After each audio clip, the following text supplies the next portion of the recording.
Bismillahirrahmanirrahim. Assalamualaikum warahmatullahi wabarakatuh. Alhamdulillah. Alhamdulillahil wahidil qahar al-azizil ghaffar. Asyhadu an la ilaha illallah wahdahu la syarikalah. Wa asyhadu anna Muhammadan abduhu wa rasuluh.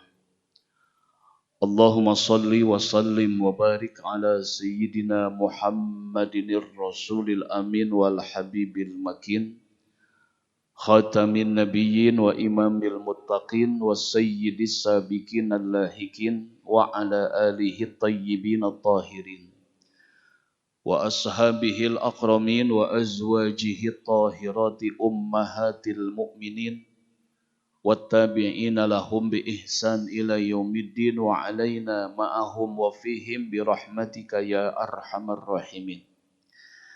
Qala Allah ta'ala fil Qur'anil Karim, a'udzu billahi minasy syaithanir rajim. Bismillahirrahmanirrahim. Syahrul Ramadan alladzi unzila fihil Qur'an hudal linnasi wa bayyinatin minal huda wal furqan faman syahida minkumus syahra falyasum wa man kana maridan aw ala safarin fa'iddatum min ayyamin ukhra yuridullah bikumul yusra wa la yuridu bikumul usra wa litukmilul iddata wa litukabbirullaha ala ma hadakum wa la'allakum tashkurun.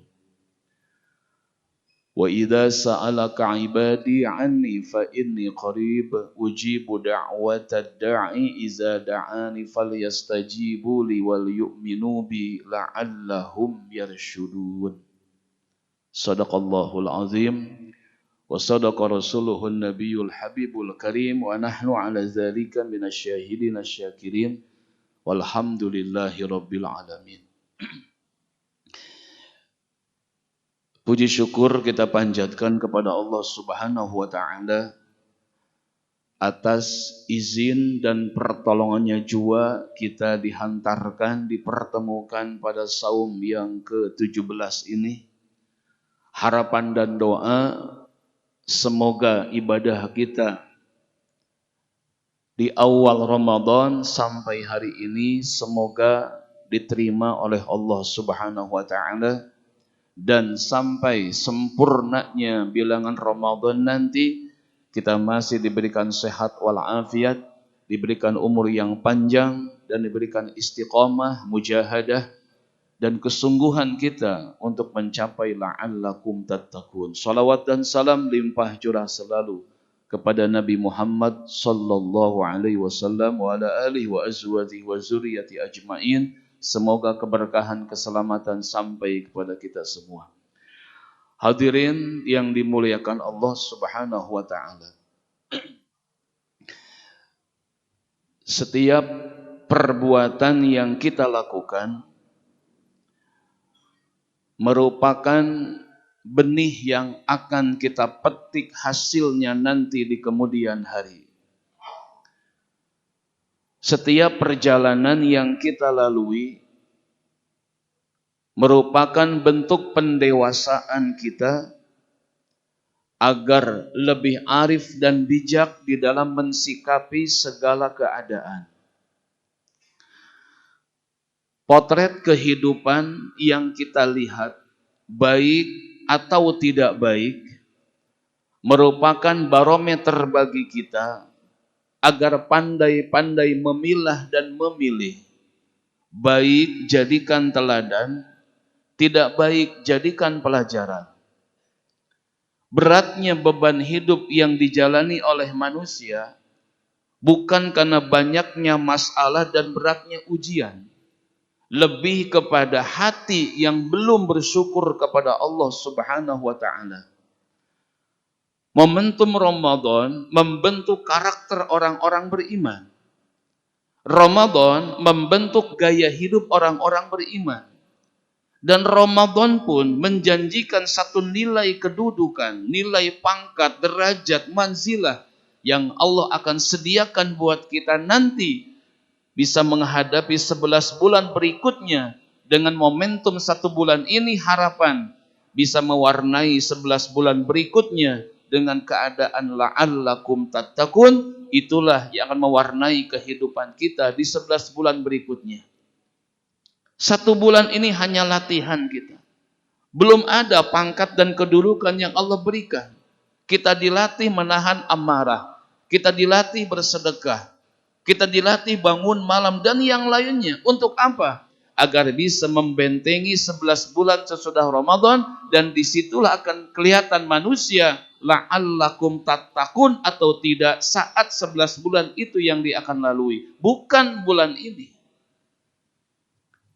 Dan bulan ini pun Allah turunkan Al-Quran dan kitab-kitab sebelum Al-Quran. Oleh karena itu, sebagai ibadah tambahan sunnah kita, bentuk daripada nilai kebaikan tambahan dalam sunnah kita baca Al-Quran. Dan Quran pun nanti yang akan memberikan syafaat pertolongan diantaranya buat orang yang membacanya. Kenapa Allah menurun Al-Quran kepada manusia? Ada 5, sekurang-kurangnya 5 Allah turunkan. Pertama dalam surat Al-Isra 82, Al-Isra 9, Al-Baqarah 185, Al-Maidah 16, dan Al-Jasiyah 20. Ada 5. Yang pertama dalam Al-Isra 82, wa nunazzilu minal Qur'an ma huwa shifa wa rahmatul lil mu'minin wa la yaziduz zalimina illa khasara. Yang kedua dalam Al-Isra 9 pun, inna hadzal Qur'an yahdi lillati hiya aqwam. Quran itu sebagai obat, sebagai rahmat buat orang-orang beriman, dan Quran pun akan membawa ia kepada jalan-jalan kebenaran dan kebaikan. Yang ketiga dalam Al-Baqarah 185, hudal linnas wa bayyinatin minal huda wal furqan, sebagai petunjuk, sebagai penjelas dan sebagai pembeda hak dengan yang batil. Yang keempat dalam Al-Maidah 16 pun Allah menjelaskan, yahdi bihillahu manittaba'a ridwanahu subulas salam wa yukhrijuhum minaz zulumatil biiznih wa yahdihim ila siratim mustaqim. Quran akan membawa jalan subulas salam, jalan-jalan keselamatan yang akan mengeluarkan, menjauhkan manusia minaz zulumati illa nur biiznillah. Dan yang kelima dalam Al-Jasiyah 20, hadza basairu linnas wa huda wa busra liqaumi yuqinun. Dalam Al-Jasiyah 20 pun sebagai basair, Quran sebagai pedoman buat manusia. Dari 5 maksud tujuan Allah ini, hanya 1 kesimpulannya. Apa? Dengan Al-Quran yang ada di hadapan kita, Quran yang kita sering baca setiap hari, hanya 1 maksud 5 tujuan ini. Apa? Agar perilaku manusia menjadi baik dan lebih baik. Itu saja intinya. Bagaimana Al-Quran ini mempengaruhi kehidupan dalam hidup kita? Bisa tidak kita berubah dengan Al-Quranul Karim? Sehingga kalau Al-Quran dibaca, direnungkan, diresapi, masuk ke dalam kolbunya, maka di sini akan terlihat orang akan berpengaruh dengan Al-Quranul Karim. Agar perilaku manusia menjadi baik dan lebih baik. Sehingga dalam surat Fatir 32, bagaimana Allah membagi 3 golongan manusia di dalam mensikapi datangnya Al-Quran. Thumma awrasnal kitabal ladzina astafaina min ibadina faminhum zalimun li nafsihi wa minhum muqtasid wa minhum sabiqum bil khairat biiznillah dzalika huwal fadlul kabir. Kita perhatikan. Kemudian kami wariskan kitab Al-Quran ini kepada hamba-hamba yang kami pilih, kata Allah. Terbagi 3 golongan. Yang pertama, dengan Al-Quran adalah faminhum zalim li nafsih. Dengan Al-Quran, dia berbuat zalim terhadap dirinya sendiri. Dengan Al-Quran, hanya di lisan saja, hanya di bibir saja, hanya cukup puas dibaca saja. Sampai di situ. Quran hanya di lisan saja. Nggak ngerti, nggak paham apa maksud Allah yang ia baca.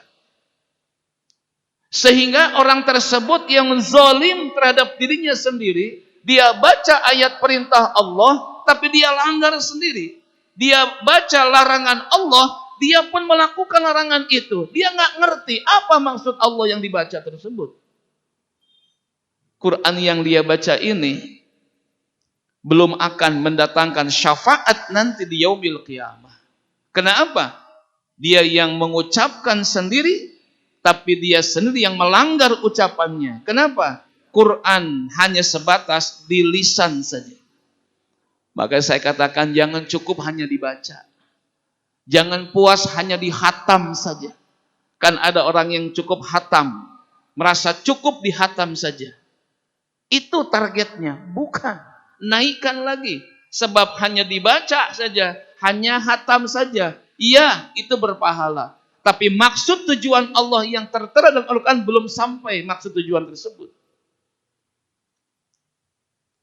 Maka Imam Ibnu Katsir menjelaskan apa maksud zalim li nafsi adalah tarajjahat sayyi'atuhu ala hasanatihi. Lebih unggul kesalahannya daripada kebaikannya. Itu yang pertama. Yang kedua, wa minhum muqtasid, mereka pertengahan kata Allah. Tasawwat sayyi'atuhu ala hasanatihi. Dia baca Al-Quran, besok perintah dia lakukan, lusa ia tinggalkan. Dia baca larangan Allah, besok ia tinggalkan, lusa dia kerjakan. Tidak istiqomah. Tidak ajek pancek dia. Dia baca aqimus sholat, dia sholat. Tapi besok dia tinggalkan sholat. Tidak ajek pancek, tidak istiqomah apa yang ia baca. Ini muqtasid, orang yang pertengahan, kadang ingat, kadang enggak.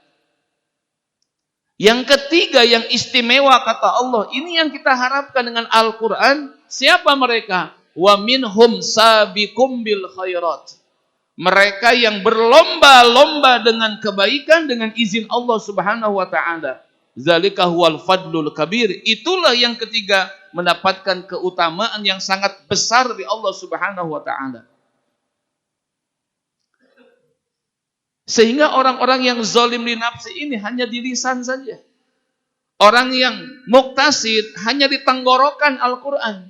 Tapi orang-orang yang sabiqum bil khairat, dia masukkan Al-Quran ke dalam qalbunya. Sehingga memancar sinar Al-Quran kepada lisannya, telinganya, matanya, tangannya, kakinya. Memberikan sinar Al-Quran dalam kehidupan. Sehingga ucapannya jujur. Tidak menyakiti. Sebab apa? Quran masuk ke dalam qalbunya dan dia pancarkan terlihat dalam sinar lisannya. Berkata baik, berkata jujur, tidak berdusta, tidak merugikan. Masukkan Quran ke dalam hati. Memancar pandangan matanya melihat memandang yang dihalalkan oleh Allah Subhanahu wa taala. Memancar kepada kedua telinganya, dia akan mendengarkan kalimat-kalimat bunyi-bunyian yang mendatangkan ridho Allah Subhanahu wa taala. Memancar hatinya, kedua tangannya akan terlihat dia gemar membantu, bersedekah dan yang lainnya. Memancar pada kedua kakinya, langkahnya dalam bimbingan Allah Subhanahu wa taala. Itu yang dimaksudkan oleh Allah.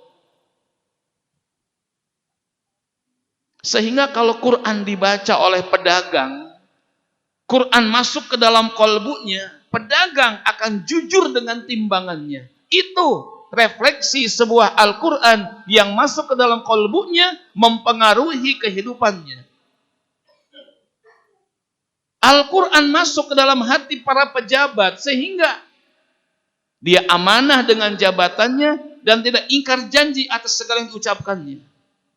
Al-Quran masuk ke dalam qalbu para penegak hukum, maka keputusannya dengan seadil-adilnya. Itu dampak dari sebuah Al-Quran yang masuk ke dalam qalbunya. Al-Quran masuk kepada alim ulama, maka ia akan ikhlas membimbing umat menuju ridho Allah Subhanahu wa taala. Bila setiap kita hanya sebatas lisan saja, sebatas tenggorokan saja, belum ada pengaruhnya Quran dalam kehidupan kita, tapi masukkan ke dalam qalbu kita, resapi, maknakan, hayati, amalkan ayatnya, disitulah baru sampai maksud Allah yang Allah sabdakan, firmankan kepada kita. Baru ngerti kita. Maka dengan yang ketiga inilah Al-Quran pasti akan membawa pembacanya yang mengamalkannya, membawa ia membimbing Al-Quran tersebut kepada surganya Allah Subhanahu wa ta'ala. Tapi yang pertama dengan yang kedua, justru Quran akan menjerumuskan ia, mendorong ia ke dalam jurang api nerakanya Allah Subhanahu wa ta'ala. Hadirin rahimakumullah yang dirahmati Allah Subhanahu wa ta'ala.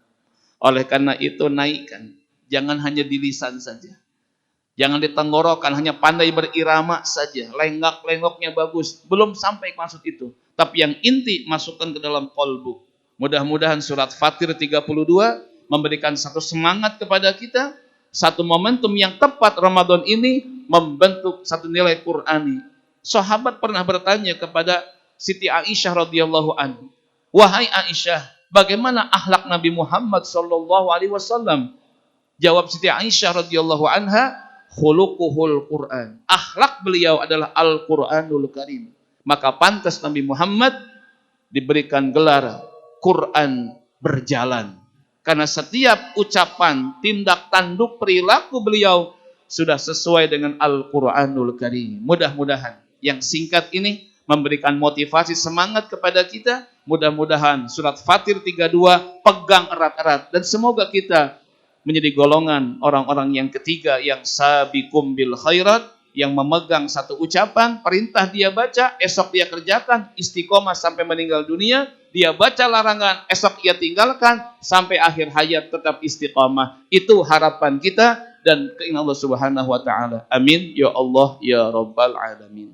Kita baca Fatihah. Mudah-mudahan Allah panjangkan umur kita, Allah bimbing, mudah-mudahan generasi Quran dalam keluarga kita, dan kita doakan saudara-saudara kita yang sedang sakit di rumah sakit ini, khususnya yang lain, mudah-mudahan diberikan kesembuhan, kesehatan, dan juga diberikan kesabaran oleh Allah Subhanahu wa ta'ala. Dan siapapun yang menjadikan sababiyah kesembuhan pasien di rumah sakit ini, diberikan pahala yang besar oleh Allah Subhanahu wa ta'ala. Amin ya Allah ya Rabbal Alamin. Rabbana atina fid dunya hasanah wa fil akhirati hasanah wa qina adzabannar wa adkhilna al jannata ma'al abrar ya aziz ya ghaffar ya Rabbal Alamin bi rahmatika ya arhamar rahimin. Walhamdulillahi rabbil alamin. Subhanakallahumma wa bihamdika asyhadu an la ilaha illa anta astaghfiruka wa atubu ilaik. Assalamualaikum warahmatullahi wabarakatuh.